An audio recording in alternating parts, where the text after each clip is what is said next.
আপনি আমার ঘরে অথবা আমার মনে কোন জায়গাতেই যান, বিকজ আমার মা বাধ্য করেছে বিয়েটা করার জন্য। কিন্তু আপনাকে আমি কোনোভাবেই আমার জীবন সঙ্গী করতে পারবো না। আমি বুঝতে পারিনি মা, আমি তোর জীবনটা নষ্ট করে দিলাম। সময়ের সাথে সাথে সবকিছু ঠিক হয়ে যাবে মা। আপনি চাইলে উপরে এসে ঘুমাতে পারেন। আমি অনেক কষ্ট করেই বড় হয়েছি, মেঝেতে শুলে কিছু হবে না। কি বাবা কাঁদছেন কেন? কান্না থামান। যাচ্ছি আমার ভাগ্যের কথা বলতে। আমি আসলে বিয়েটা করতে চাই না, আপনাকে দেবার মতো ভালোবাসা আমার নেই।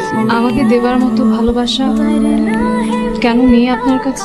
আমি একটা মেয়েকে পাগলের মতো ভালোবাসতাম, কিন্তু ও আমার ভালোবাসাকে তুমড়ে মুচড়ে ফেলে দিয়ে চলে গেছে। অন্তত আপনার মায়ের কথা চিন্তা করে তো জীবনটাকে এভাবে কাটানো ঠিক না। আমি আমার মাকে কষ্ট দিতে চাই না, নতুন জীবন শুরু করতে চাই। এটা কি সম্ভব?